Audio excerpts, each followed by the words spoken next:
রসে ভরা যৌবন আমার নয়া গাঙ্গের পানি, সেই পানিতে নেমে এখন সাঁতার নাহি জানি।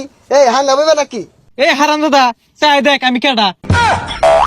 ইয়ে সভ্য না গেন্দা তুই। কোনো ব্যাপার না, ছেলেদের চোখের আবরু ছেলেদের পর্দা করা ফরজ। এই আমরা তাহলে ভুল হরতাছি, আঙ্গুর পর্দা হরা উচিত। এই এই দুপুর বেলা এটা কার বউ এনে বয়ে ঘাস কাটতেছে?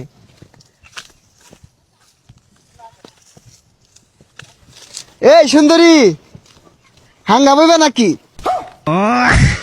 এ সর্বনাশ, সাগরের বাপ দু চরিত্র এটারই রুম খারাপ। আঙ্গুর সামনে তো কত বালা ব্যবহার করে। ও কথা কইতাছ না, তার মানে রাজি নাকি? কাজী ডাকতাম, আমার বিয়া করলে কিন্তু লাভ হইব। রাত বিরাতে দুজনে কবিতার গান কইবাম আর ভুট্টা খাইবাম। মোবাইলের মধ্যে দেখলাম ছেলে ঘর পর্দা হরা বলে ফরজ, পর্দা হরা ধর বিপদ হয়ে গেছে গা, সেরা মাই সেরা হাঙ্গা হরার চাইতেছে।